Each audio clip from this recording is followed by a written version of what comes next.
After the characters each receive a mysterious letter, they begin preparations for travel. All of you leave your homes to begin your new adventures. Some of you leave family and friends. Some of you may never be able to look at a tree the same way. Some of you receive news of something to look forward to when you get back home. The three converging paths inch closer and closer. And what will we find when we reach the manor? This is just the beginning. What lies ahead will be nothing short of life-changing. Prepare yourselves and be open to change in the people who are about to enter your life. We now find ourselves at the base of the mountain that is home to the mansion when our paths finally meet. A cart led by an old man wearing very humble clothing and two people on foot find themselves at where the roads converge. Those of you that see the old man may be a bit confused by seeing someone so old joining you, or may even assume this is the Miller guy that sent the letter. You see the old man call for someone in the back of the cart. An adult Kender rises from the place he was resting. He has long copper-brown hair that he wears in a top-knot ponytail with several braids woven through the beads of indigo, amber, red, violet, and teal, which complements his big green eyes and tan complexion. He wears brown studded leather and leather gauntlets, an indigo shirt, waistcoat made from multicolored patches, and a short midnight blue cloak. His belt is adorned with a light crossbow, a couple of daggers in his belt, and a quarterstaff. He has a bit of a bedhead and yawns as a suited dragon hops on his shoulder, who seems to be friendly. This seems to be the first of your companions. One of the travelers approaching by foot seems to be covered in armor. You can't tell who this person is until her helmet retracts, revealing an elven woman, and yet she isn't. Even in the daylight, she seems to have the spark of divine light. She has pale skin, a lean figure, and her eyes are a deep blue you can get lost in for hours, as they resemble the infinite expanse of a galaxy. Her outfit, without the helmet, is scale mail, but not in the way that you may be used to seeing.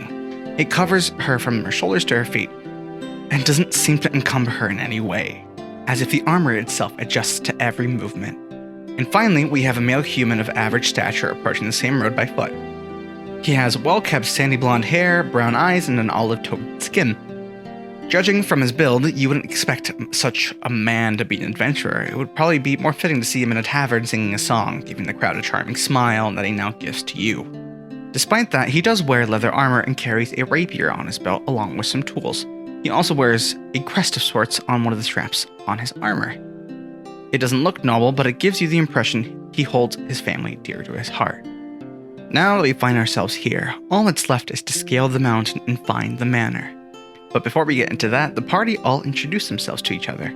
Here begins a kinship that will have the chance to prosper, to wither, or even to be broken depending on the choices made by those involved.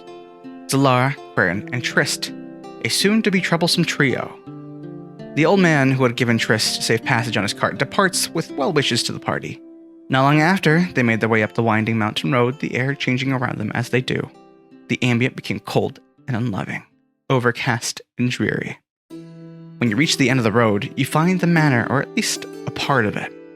The only visible structure here seems to be a modest two-story home and a sort of hedge maze, off to the right side of the house. The space between the house and the maze seems unnaturally large. It just doesn't seem to make sense from a designer's point of view to make something like that. The party began to investigate the mysterious house, becoming aware that someone with a source of light had seen them through the window.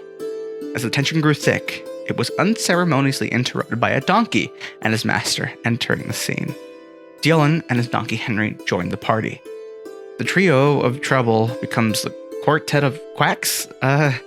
We can workshop that one. Triss sends out his fairy dragon friend Arxis to investigate, who then finds some vantage points and an injured woman who seems to have locked herself in one of the rooms. The party spoke of how to approach this predicament and now begins a rescue raid on the Miller Manor, approaching from the front door, where they finally find the hatch is anything but ordinary.